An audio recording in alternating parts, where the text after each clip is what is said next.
Praise the Lord. இயேசு கிறிஸ்துவின் ரத்தம் சகல பாவங்களையும் நீக்கி நம்மை சுத்திகரிக்கும். இந்த வசனத்தின் அர்த்தம், இயேசுவின் ரத்தம் நம்முடைய பாவங்களை மன்னிக்கும். ஆனால் 1517 வருடத்தில் ரோம் நகரத்தில் பாவ மன்னிப்புக்காக சீட்டு வழங்கப்பட்டது. இதை எதிர்த்து சீர்திருத்தத்தை கொண்டு வந்தவர் தான் மார்ட்டின் லூத்தர். யார் இந்த மார்ட்டின் லூத்தர்?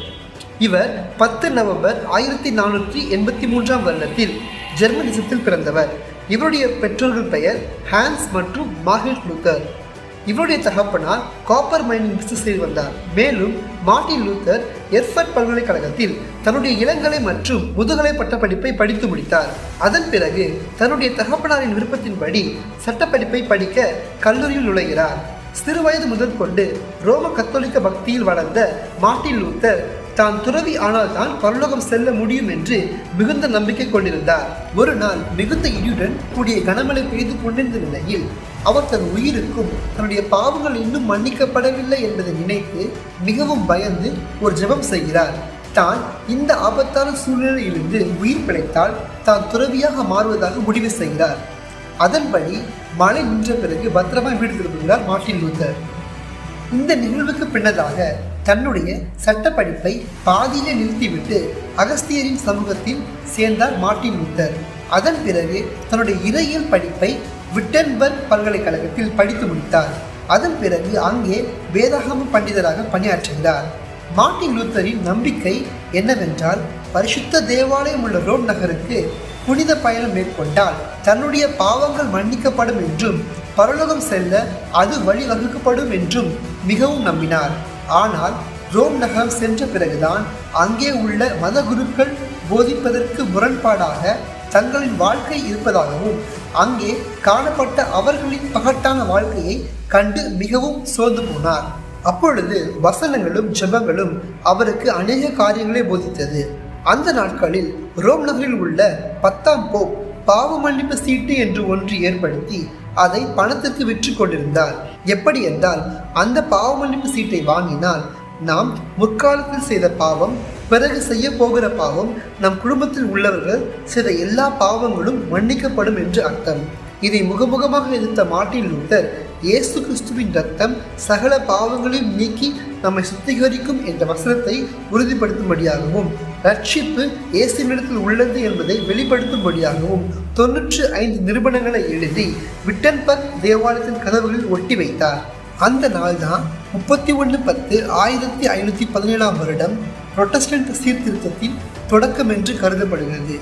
இந்த நிகழ்வு தான் ரோம கத்தோலிக்கர்களுக்கும் புரொட்டஸ்டன்ட்டுகளுக்கும் ஒரு பெரிய பிளவை ஏற்படுத்தியது. அதன் பிறகு அவர் வெளியிட்ட அந்த 95 நிரூபணங்களை அவர் துண்டு பிரசங்கங்களாக விநியோகித்து வந்தார்.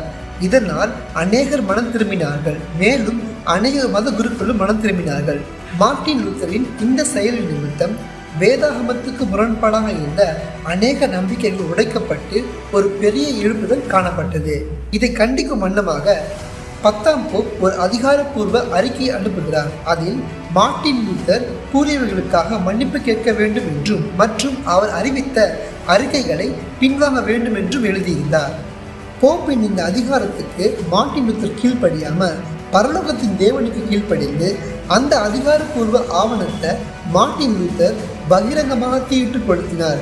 மேலும் அந்த நாட்களில் பைபிள் வசனங்களை போப் மட்டும்தான் விளக்க வேண்டும் என்று இருந்த ஒரு கருத்தை முகமுகமாக எதிர்த்தார் மார்ட்டின் லூத்தர். இதனால் 10ஆம் போப் மார்ட்டின் லூத்தரை கொல்ல வேண்டும் என்று முடிவு செய்தார். ஆனால் 5ஆம் சார்லஸ் ஆகிய ஜெர்மன் மன்னர் மார்ட்டின் லூத்தருக்கு ஆதரவாக சரியான விசாரணையின்றி எந்த ஜெர்மானியரும் தண்டிக்கப்படக்கூடாது என்று ஆணையிட்டிருந்தார். இது நிமித்தம் மார்ட்டின் லூத்தர் பாதுகாக்கப்பட்டு இன்னும் அதிகமாக தேவனுக்கு ஊழியம் செய்ய ஆரம்பித்தார். இந்த நிகழ்வுக்கு அப்புறமாக மார்ட்டின் லூத்தர் அநேக புத்தகங்களையும் வெளியிட்டார். அதன் பிறகு 1521 வருடத்தில் ரோம கத்தோலிக்க சபையிலிருந்து மார்ட்டின் லூத்தர் வெளியேற்றப்பட்டார். ஆனாலும் தேவனுக்காக பக்தி வைராக்கியமாய் வாழ்ந்த மார்ட்டின் லூத்தர் 1522 வருடத்தில் புதிய ஏற்பாட்டு பகுதியை லத்தீன் மொழியிலிருந்து டச் மொழிக்கு மொழிபெயர்த்தார் மார்ட்டின் லூத்தர். இதைத் தொடர்ந்து 1521 வருடத்தில் கேத்ரின் என்ற ஒரு கன்னியாஸ்திரி பெண்ணோடு மார்ட்டின் லூத்தருக்கு திருமணமானது. மேலும் 1532 வருடத்தில் பழைய ஏற்பாட்டு முழுவதையும் மார்ட்டின் லூத்தர் மொழிபெயர்த்தார்.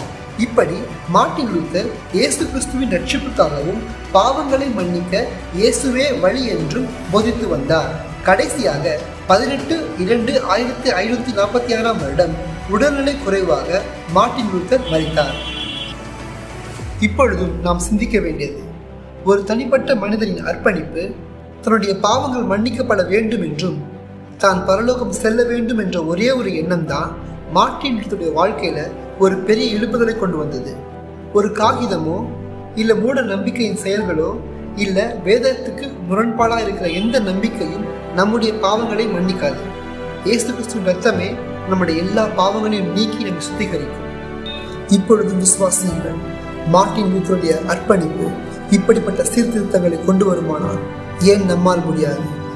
நாம் அர்ப்பணித்தால் வேத வசனங்களையும் இயேசு கிறிஸ்துவின் ரட்சிப்பையும் பாவ மன்னிப்பு நிச்சயத்தையும் நம்மால் கொண்டு செல்ல முடியும். சிந்தியுங்கள், விசுவாசியுங்கள், தேவனுக்கு என்று உங்கள் வாழ்க்கையை அர்ப்பணியுங்கள். God bless you.